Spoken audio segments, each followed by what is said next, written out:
March 22 ലോക ജലദിനം. കൊല്ലം ജില്ലയിലെ പ്രധാന ജലസ്രോതസ്സായ അഷ്ടമുടി കായലിന്റെ ദുരവസ്ഥയ്ക്ക് ഒരു പരിഹാരവുമില്ലാതെ തുടരുകയാണ്. കായൽ കയ്യേറ്റവും മാലിന്യവും നിറഞ്ഞ് അനുദിനം നശിച്ചുകൊണ്ടിരിക്കുന്ന അഷ്ടമുടി കായലിനെ സംരക്ഷിക്കാൻ അധികാരികളുടെ ഭാഗത്തു നിന്ന് ഒരു നടപടിയും ഇതുവരെ ഉണ്ടായിട്ടില്ല. മലിനീകരണ തോതിന്റെ സൂചകമായി അഷ്ടമുടി കായലിലെ മത്സ്യസമ്പത്ത് തന്നെ ഇല്ലാതായിക്കൊണ്ടിരിക്കുന്നു.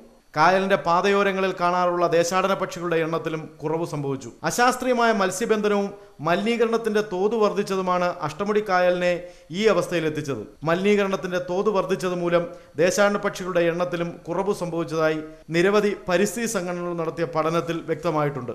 ഹിമാലയൻ തീരത്തു നിന്നും വരുന്ന കരിയാളയും പാകിസ്ഥാൻ, ബംഗ്ലാദേശ് ഭാഗങ്ങളിൽ നിന്ന് വരുന്ന നീർക്കാടയുമാണ് അഷ്ടമുടി കായലിലെത്തുന്ന പ്രധാന ദേശാടന പക്ഷികൾ. റിസോർട്ടുകളിൽ നിന്നും അഷ്ടമുടി കായലിലേക്ക് പുറന്തള്ളുന്ന ഭക്ഷ്യാവശിഷ്ടങ്ങളും ജനങ്ങൾ വലിച്ചെറിയുന്ന മാലിന്യങ്ങളും കൊണ്ടാണ് അഷ്ടമുടി കായൽ നാശോന്മുഖമായിരിക്കുന്നത്. കായലിനെ സംരക്ഷിക്കണമെന്നാവശ്യപ്പെട്ട് പരിസ്ഥിതി പ്രവർത്തകർ നിരവധി തവണ പ്രക്ഷോഭങ്ങളും സമരങ്ങളും നടത്തിയിട്ടുണ്ടെങ്കിലും അധികാരികളുടെ ഭാഗത്ത് നിന്ന് നടപടി സ്വീകരിച്ചിട്ടില്ല. കൊല്ലത്തിന്റെ ടൂറിസം മേഖലയ്ക്ക് തന്നെ ഏറ്റവും കൂടുതൽ വരുമാനം ലഭിക്കുന്നതും അഷ്ടമുടി കായൽ ടൂറിസത്തിലൂടെയാണ്. നിരവധി വിദേശ ടൂറിസ്റ്റുകളാണ് അഷ്ടമുടി കായലിന്റെ ഭംഗി ആസ്വദിക്കാൻ ദിനംപ്രതി ഇവിടെ എത്തുന്നത്.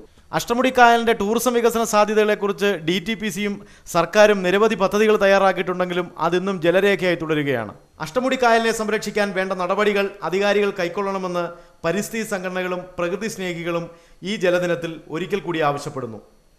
ജയമോഹൻ തമ്പി, ന്യൂസ് ബ്യൂറോ, കൊല്ലം.